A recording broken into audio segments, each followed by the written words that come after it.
We are entering into the discussion on DM cycle, disaster management cycle. Dear friends, you have to believe that when we are thinking of disaster management plans or disaster management as a whole, or whether it is in the case of a natural disaster or whether it may be in the case of a man-made disaster, you will have to always think in terms of a disaster management cycle. That means all the activities which you do as part of disaster management for any disaster, whether it is man-made or a natural disaster, you have to consider the uh, disaster DM cycle, disaster management cycle. So I request you to learn DM cycle in a very detailed way. The reasons are, first of all, you will get a very basic idea of disaster management. And secondly, all the different modules of this C369, you will be getting questions on different stages of DM cycle. So naturally, if you are able to learn disaster management cycle in a very detailed way, that will be the best thing. So I will request all of you to learn DM cycle in a very detailed way. We will go to the second slide. So DM cycle, as you can see now here in the second slide, it can be divided vertically into two halves. Vertically into two halves. Each half, whether it is the left half or the right half, will be divided further into 1, 2, 3, 4, 5. Left half also 1, 2, 3, 4, 5. So there are 5 steps in each halves of the DM cycle. So I request you to consider this DM cycle as a circle. You divide the circle into two halves, left half and right half. In the case of left half, you will be getting 5 individual steps. Right half also will be getting 5 individual steps. And now we'll go to the different steps in each half. DM cycle is this. So right side of the cycle, you are starting with the first stage is prevention. Second stage is vulnerability. Third stage is mitigation. The fourth stage is early warning or prediction. And the fifth one and the last stage in the right half of DM cycle is preparedness.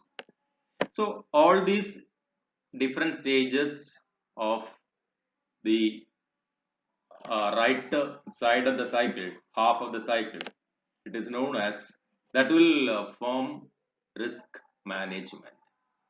For disaster management cycle can be divided vertically into two halves like this. One of the halves, let it be the right half, that is known as risk management. Risk management. So there are different 5 different stages in risk management. The starting stage is prevention. Second one is vulnerability. The third one is mitigation. Fourth one is early warning or prediction. And the last one is preparedness. Okay. Then if you see the left side of the cycle, in that case also there are different stages. So that is first stage of the left half of the cycle will be starting with the emergency. After preparedness you get emergency. See, preparedness is part of the right hand side of the cycle. The right hand side of the cycle is risk management. So in continuation of preparedness we are entering into emergency. Then you get a response, then resilience, then rehabilitation, then reconstruction. So starting from emergency to reconstruction is the left side of the cycle, and that is known as crisis management. So left side of the cycle is crisis management, and right side of the cycle is risk management. Both will together constitute what is known as the DM cycle or the disaster management cycle. So the disaster management cycle can be like this: starts with the prevention, then vulnerability, then mitigation, then early warning or prediction, preparedness, emergency, response, resilience, rehabilitation, and finally reconstruction. After reconstruction, you will join the routine development of the area. So, friends, you have to consider a planning region. It can be any area. Let it be Kollam urban area or corporation area. Suppose you are thinking of disaster management plan formulation for Kollam urban area. The whole picture has to be visualized like this. DM cycle has to be visualized.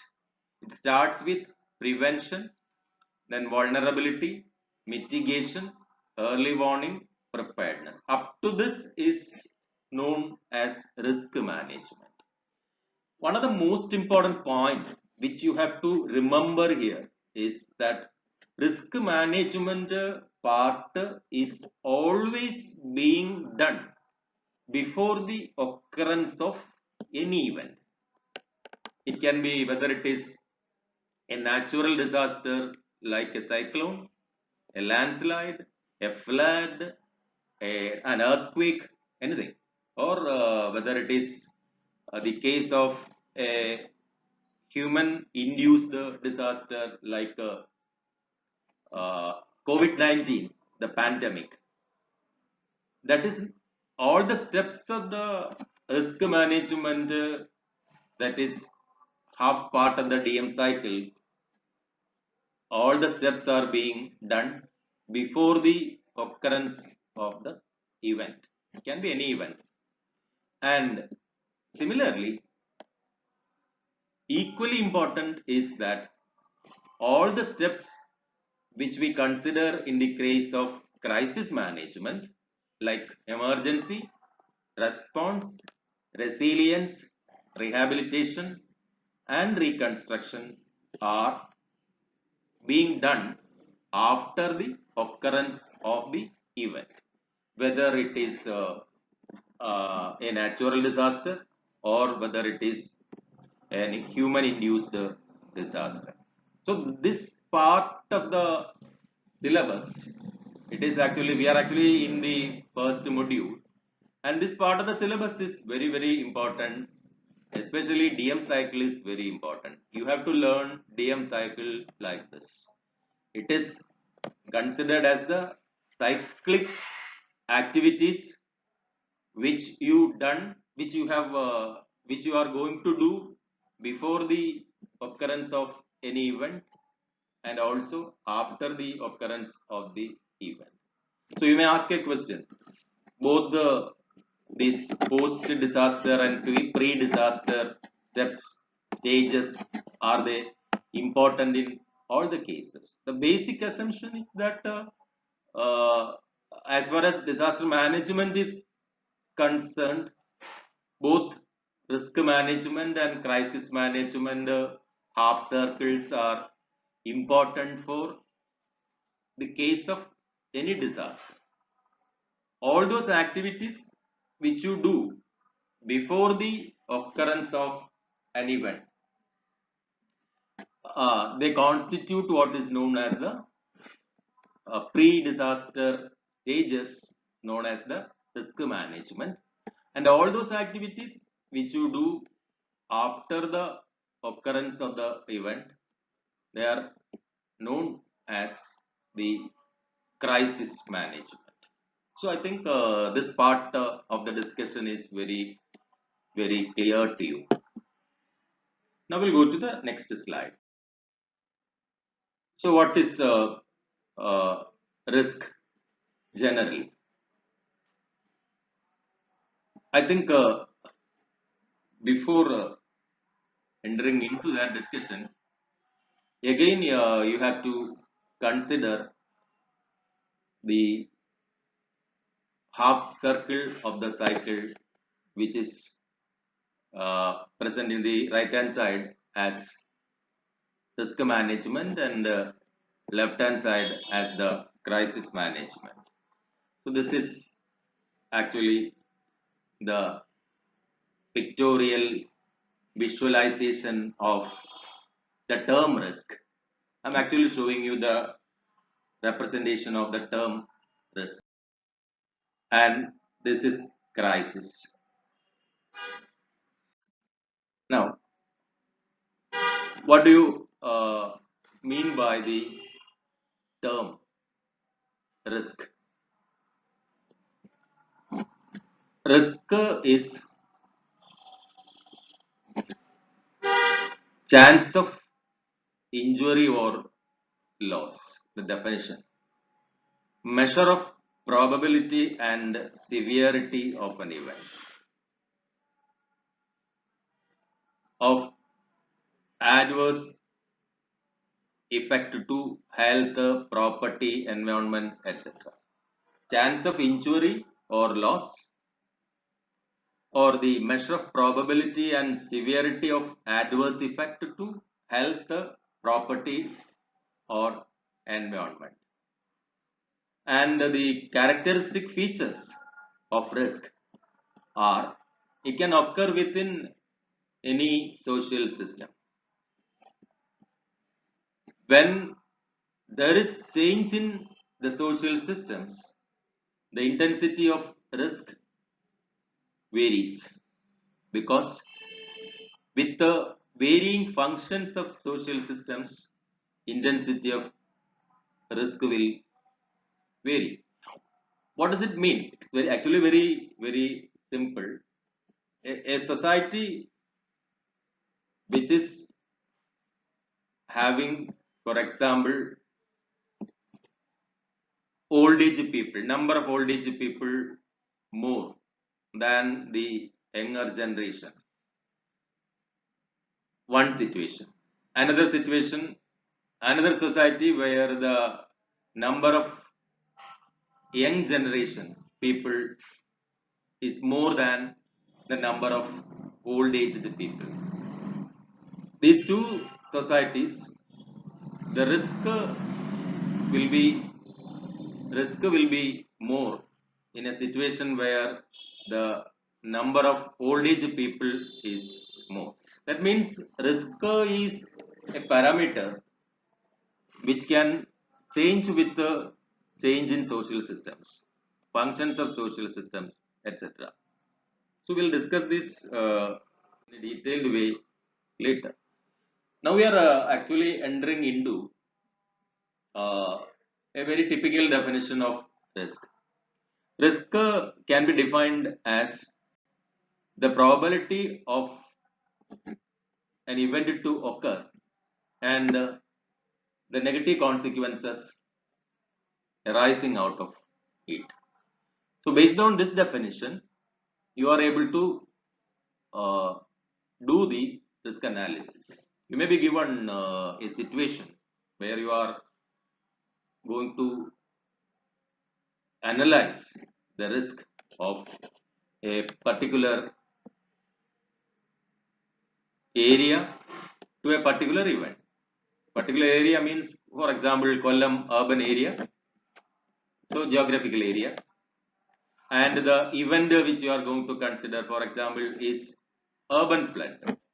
Suppose you are asked to give an analysis of risk in Kollam urban area on urban flood. The question is very simple. What is the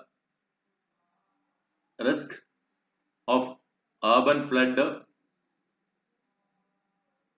in Kollam urban area? So in that particular case, you have to consider the two important portions of the definition of the risk. First is probability of the event to occur, and the second one is the consequences, negative consequences which are going to arise out of the probability. Suppose it is, so you can consider a matrix like this. Along the x-axis, you will be considering the consequences, and along the y-axis, you will be considering the probability of the event to occur. You consider a square like this and divide it into 4 parts, equal parts like this.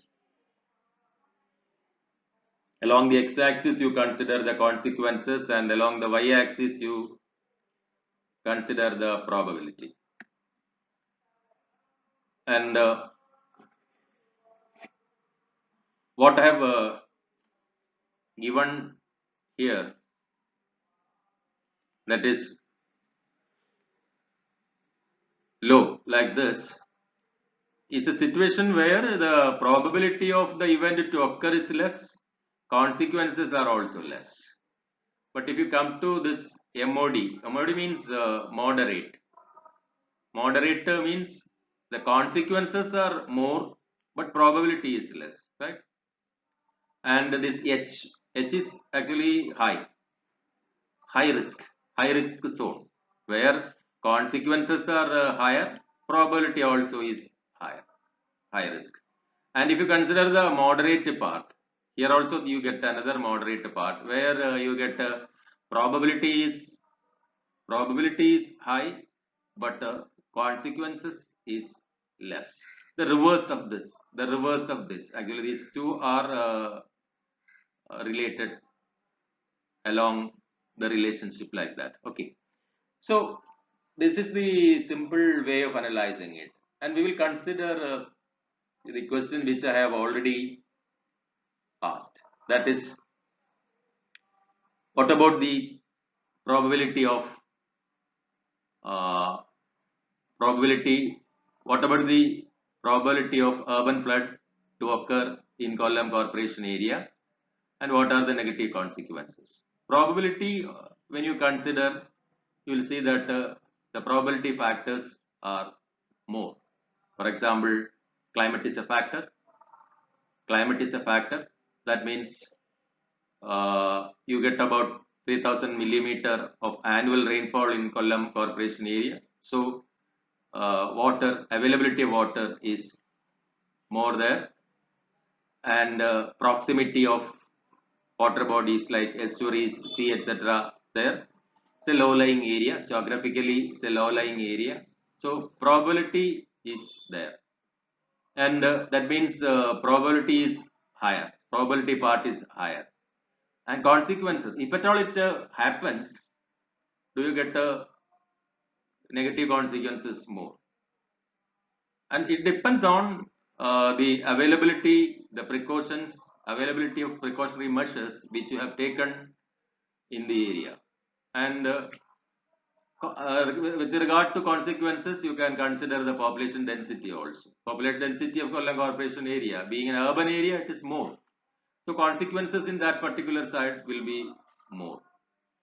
And if you are able to analyze the precautionary measures which are available in Kollam Corporation area against urban flood, if it is very high, precautionary measures are very high, then you can say that consequences will be less.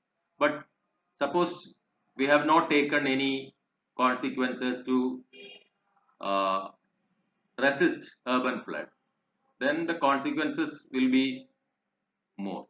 So probability is high and negative consequences also are going to be high, means you will be in this particular part of the figure. That means risk will be higher, risk will be more. So that is the case of risk analysis, the way in which you are going to analyze the risk. Risk management, this is actually case of definition of risk management. United Nations International Strategy of Disaster Reduction 2009, UNISDR, defines risk management as avoiding, lessening, or transferring the adverse effects of hazards, which will result in prevention, mitigation, and preparedness. Prevention of the risk, prevention of the event, or even mitigation of the event, or leading to preparedness. So that is related to definition. Risk management can be defined as all those activities which you do to avoid, to reduce, or to lessen, or to transfer the adverse effects of hazards, finally resulting in prevention or mitigation or preparedness.